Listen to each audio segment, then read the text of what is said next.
இந்த பதிவில் நம்ம பார்க்க போகிறது குழந்தைகள், சிறியவர்கள், பெரியவர்கள் எல்லாருக்கும் ரொம்ப பொதுவான ஒரு பிரச்சனை.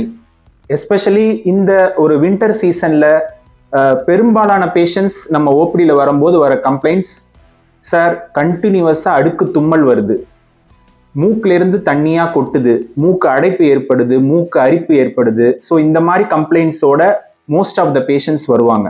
இந்த கம்ப்ளைண்ட்ஸோட வர பேஷண்ட்ஸுக்கு நம்ம பார்க்கக்கூடிய ப்ராப்ளம் என்னன்னா அலர்ஜிக் ரைனைட்டிஸ் அப்படின்னு சொல்லக்கூடிய ஒரு காமனான பிரச்சனை. இதை நம்ம மூக்கில் ஏற்படக்கூடிய அலர்ஜி தொந்தரவு அப்படின்னு சொல்றோம். முதல்ல நம்ம அலர்ஜி அப்படின்னா என்னங்கிற புரிதல் நமக்கு வேண்டும். அலர்ஜி இதை நம்ம ஈஸியாக புரிஞ்சுக்கணும்னா, ஃபார் எக்ஸாம்பிள், ஒரு சில பேர் சொல்லுவாங்க, சார் நான் புதுசாக ஒரு சோப் யூஸ் பண்ணாலோ, ஒரு க்ரீம் யூஸ் பண்ணாலோ, இல்லை துணிக்கு புதுசாக ஒரு டிட்டர்ஜென்ட்